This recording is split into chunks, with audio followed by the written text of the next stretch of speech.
Hey everyone, we're back here at Rustlin Rob's Texas Gourmet Food in Fredericksburg, Texas. We got some things to taste today. I got my buddy Matthew here. Hi. And we've got some Amaretto, different style Amaretto items to try today. So first up, we're gonna go ahead and we'll start with this peach pecan Amaretto. You see that? Good. You see that, guys? Peach pecan Amaretto. All right, let's open this one and give it a try. All right. Oh, right off the bat, I can see it's got a really nice layer of pecans kind of right on the top. That's really nice because the jelly, you can kind of see, I'm not sure if you guys can see or not, but the jelly is kind of separated on the bottom. This stuff looks really good. I would imagine that the pecans give a really good texture to the whole thing. Let me try to mix this up a little bit here. Get some of the pecans mixed because we want to try the pecans and the jelly. Okay, there we go. Get you a little spoon. Alright guys, now the peach pecan amaretto. I know that on our website we've got an amaretto cake recipe. That thing was actually really good. I recommend that you make it because the flavor on it's really good. Alright, you ready for this? Let's give it a taste. Right off the bat, I'd say the pecans, you get a great pecan kind of flavor.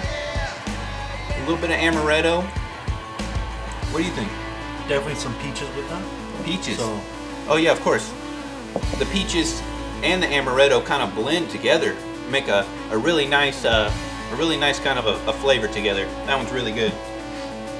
All right, that was the peach pecan amaretto, and I would recommend giving it a good stir in the jar. Try to kind of move the pecans around. That'd be the best way to do that one.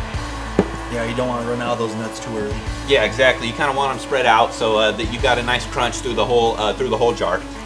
What would you say would work well in this one? Besides the amaretto cake on the website recipe, I would say, really, is any kind of a dessert. You know, you could probably top it on there. Maybe some cupcakes or some muffins. Yeah. Or even a biscuit. Yeah, a biscuit. Yeah, that'd be good too. Or maybe like a nice English muffin, you know? Yeah, great way to start the day. That is good. That'd be a good breakfast. All right, guys. Next up, we've got the chocolate amaretto peanut butter. This stuff, I'm really excited about this. It's not just peanut butter. Thank you. It's chocolate, amaretto, and peanut butter. Okay, so it's got a nice creamy texture to it. It looks real smooth and creamy. It's not a chunky peanut butter. Looks chocolatey. It's got a nice kind of a color to it. You can even smell the amaretto. All right, let's give it a try. That's good stuff. I love peanut butter. It's one of my favorite things. Yeah, you know, the chocolate. I'd say the first thing you taste is probably going to be the peanut butter, and then you get a little bit of chocolate. And then you get the aftertaste with the amaretto. Yeah, because that comes in really nice. On the end, you get a nice amaretto flavoring on the end. It'd probably be good on like bagels, pancakes. Melting it for a little bit and putting it on top of ice cream. Oh yeah, like a nice vanilla. Because it's so creamy, it would drizzle really well, like on some ice cream or maybe something like that. That'd be really good. Maybe some waffles or something. Chocolate amaretto peanut butter. This stuff's really good. I like that one. So for our last item, we've got the amaretto pecan honey butter, and this one looks really nice. Texture looks really good. Yeah. Color's really. You know, first thing you see kind of when you look in this, you got a lot of pecans that have been chopped up and kind of mixed throughout the whole thing. That just the visual part of it looks really nice, really creamy. You can almost smell the amaretto coming out of it too. It's got a nice kind of a smell. Let's give this stuff a try.